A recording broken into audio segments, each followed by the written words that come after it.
Okay. All right. So my name is Rachel Kaplowitz-Cantrell. I'm an assistant professor of teaching in the English department.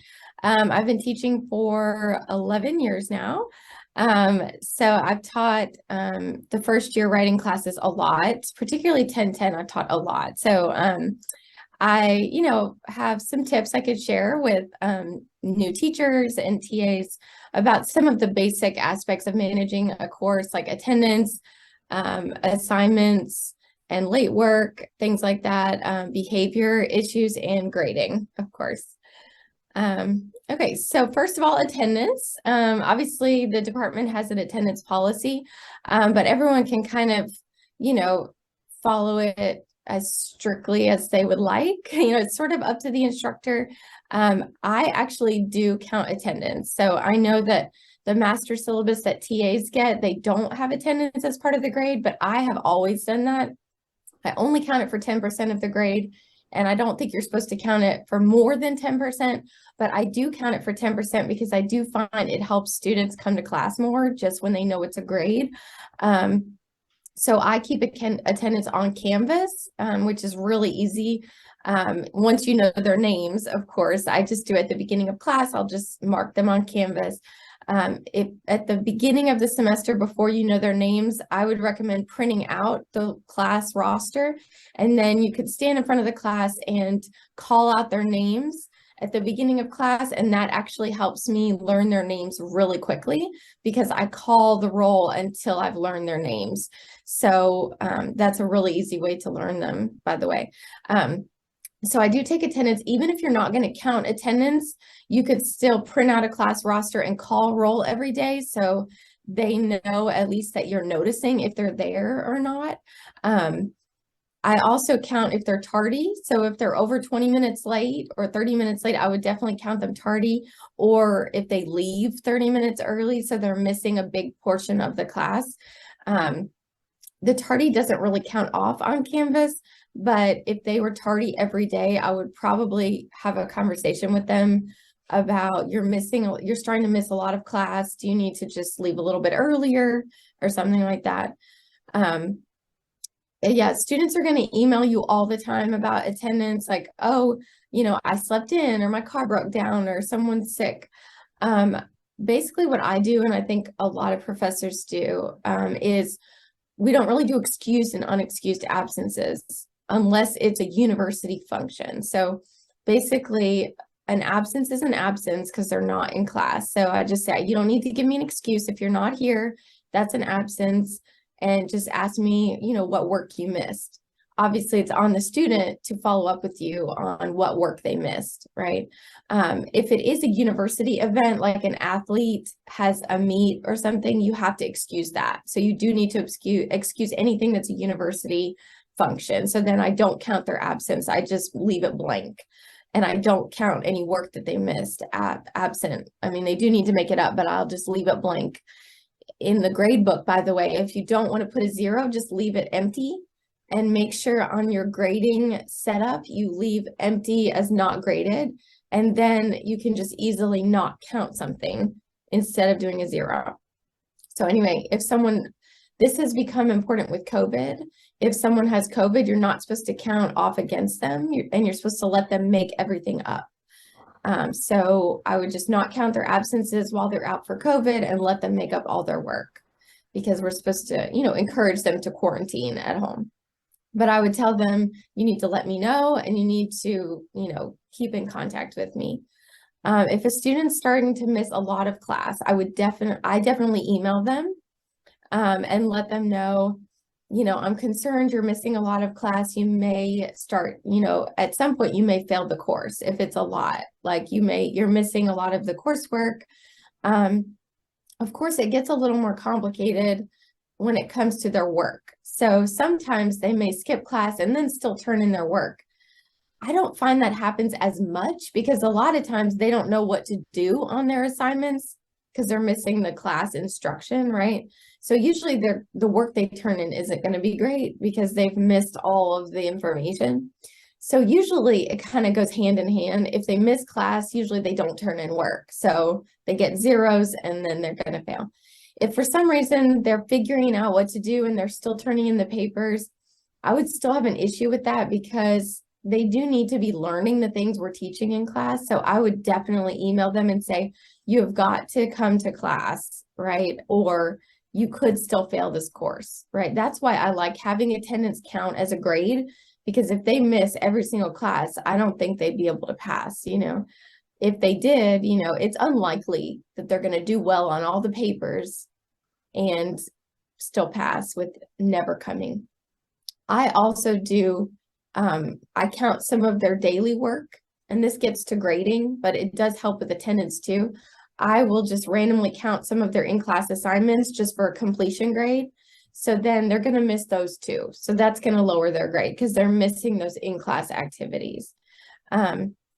So I do put the school attendance policy on my syllabus, but most people are not really going to fail them for 6 exact classes.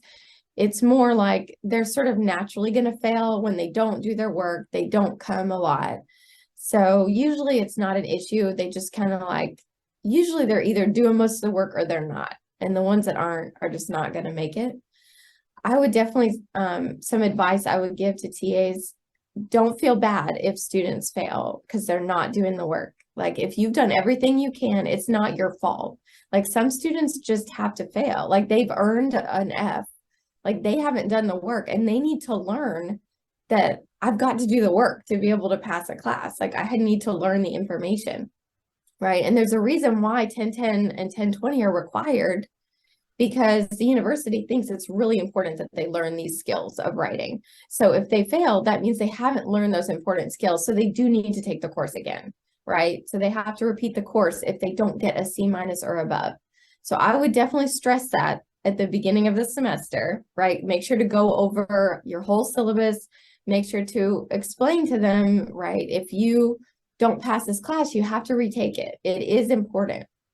And I also explain to them that it's an important class. Like these writing skills are really valuable for the rest of your life, for the rest of your college career, your professional career, and just your life in general, like being able to analyze media and the world around you. So just try to emphasize the importance of what they're learning. Although, of course, some are still not going to come, but don't feel bad if some of them fail, because at the U of M, that usually does happen. In our 1010 classes, some of our students just aren't ready for college. They may not have had a lot of college prep. They may have not had a great high school education. They may not have family support. They might be first generation college students, which a lot of them are. Or some of them are. So they may just not be ready, and that's okay. But I would definitely try to just do the early intervention reports, which the university will email you, and so you can mark on there that they are missing class, that they're not turning in assignments, and then a tutor type person, a mentor, will reach out to them and tell them you're failing, and that helps. If they're athletes, you get progress reports. You get extra progress reports. I always do those because those athletic tutors are on their backs. So if an athlete is not doing their work, if you give them, a failing progress report, they will probably get back on top of it. But if they keep missing class, I email them a few times and say, I really want you to pass. I'm afraid you're not getting the instruction you need. If they keep just not coming, there's just at some point, there's nothing else you can do. I mean, if you've done everything you can, if you've emailed them, you could even talk to them after class. If they do show up, I would definitely talk to them. But if they don't come, that's all you could do. And just stress the importance of the work that you're doing. As far as assignments, I'm a little more lenient than on the syllabus, on the master syllabus. It says that late work is only accepted 1 day late. I actually will accept late work at any point, but I count off 10 points every day. So if it's 2 days late, I'll count off 20 points, but I'll still accept it. So I find that that's a little more reasonable because they could still get a few points, which is helpful, right? Because some of them may just be having a hard time getting it done, but I'll still accept it. But you need to give them a penalty, I think, because then they'll just turn it in late, right? It's not fair to everyone who did turn it in late or not late. Plus they need to learn accountability and deadlines and stuff like that. So I do accept late work, but I do count off 10 points every day it's late. If, I stress to the students that if you miss class, you need to follow up with me about your work. Especially if they had an excused absence, like from the university, I will accept it late. If, their assignment has not been turned in, I just had that happen with the discourse community paper. I had like 3 students who didn't turn in their papers. And so I had a conversation. They were still coming to class. And so I made sure to talk to each one of them separately after class and say, hey, I noticed you didn't turn in your paper, and then one of them did turn it in late. One of them still hasn't turned it in, although she said she was going to. So, I definitely would have a conversation about it and then just take off the late points.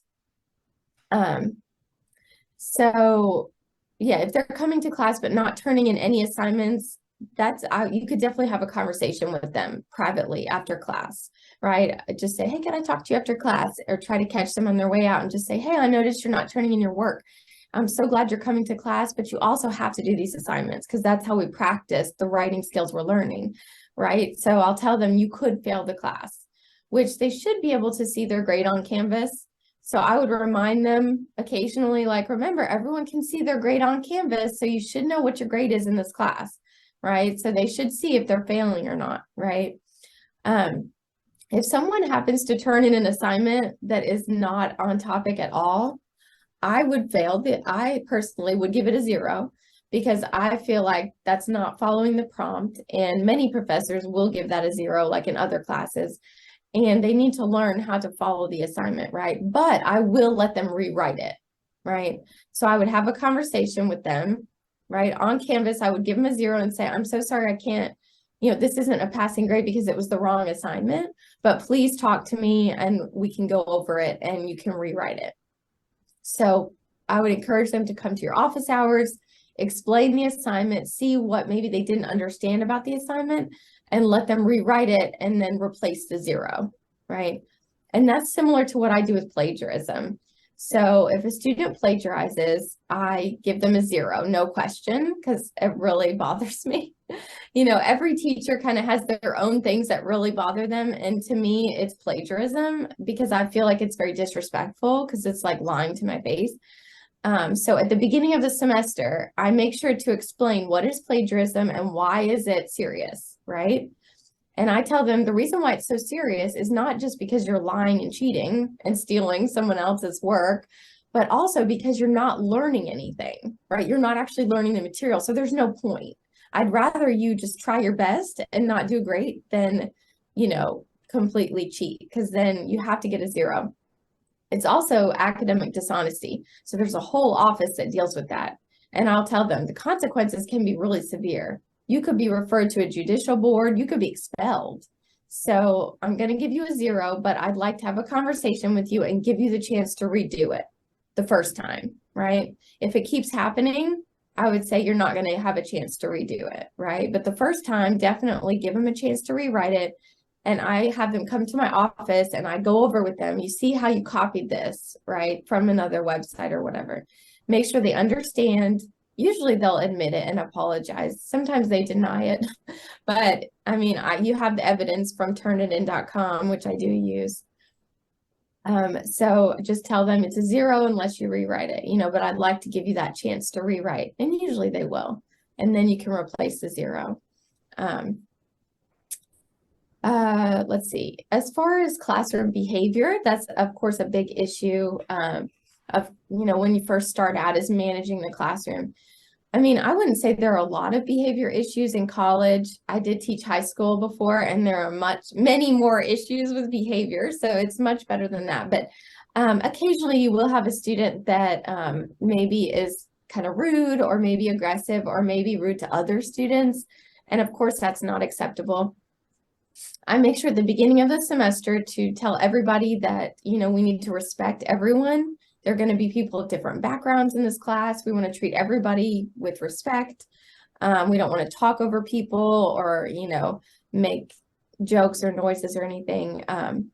So usually most of them respond to that. If occasionally a student doesn't like another student, or maybe there's a student that's kind of awkward socially and they'll roll their eyes and make comments, I would probably, if it seems to be something that everyone's noticing, I would maybe pull one of them aside.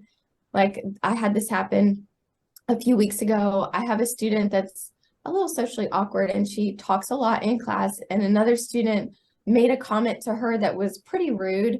And so I talked to him about it after class, and then I talked to her separately to see if she was hurt or upset, if she, felt, and she did actually, she said she was upset about it. So I told her that I talked to the other student first. So I talked to the student who had been rude, and I said, that was kind of rude the way that you talked to her. I don't know if you meant it like that, but I think it hurt her feelings.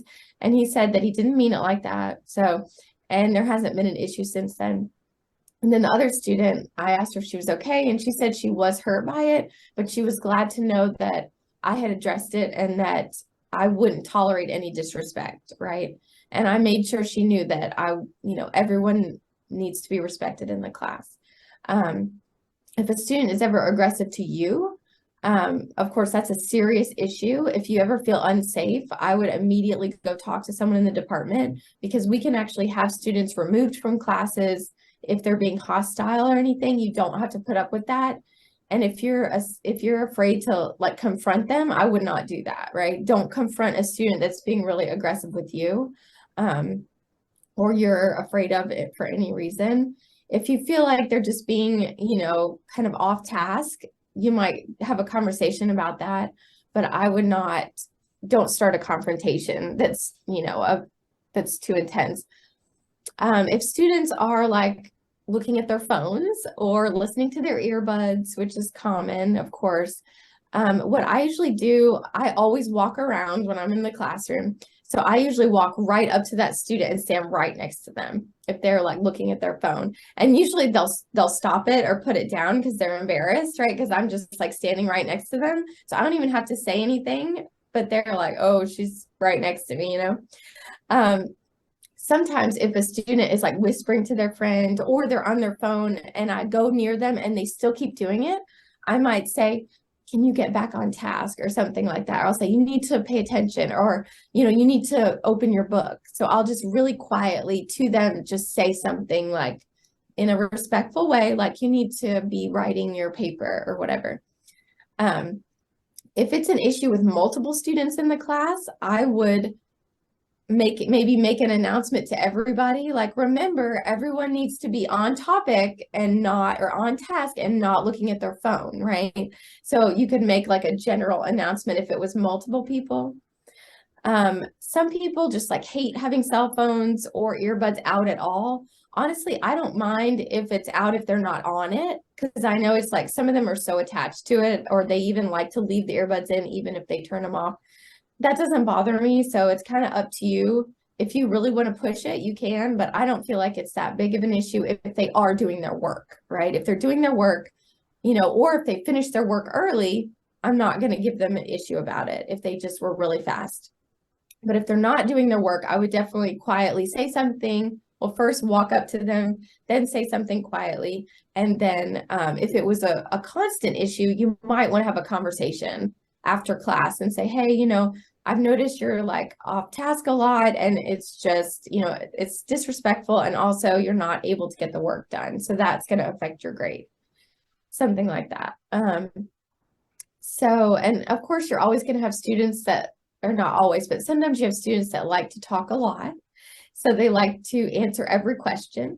What I try to do is call on them sometimes, and sometimes wait for someone else to answer, right? So even if they have their hand up every single time, try to give other people a chance to talk, right? But if no one else is answering, just let them answer, at least they're talking, but definitely try to give everyone a chance, and they'll kind of realize that usually. So if you ever are having an issue that you're not sure how to handle, I would recommend talking to your mentors. If you're in the CAP program, the CAP mentors, or the director of the writing program, your professors, anyone who has more experience in the classroom, they may have handled a similar situation before, and they'll probably have some advice for you, but you never have to feel like you're alone, especially if it seems like, a serious or threatening situation. You should definitely talk to somebody about it.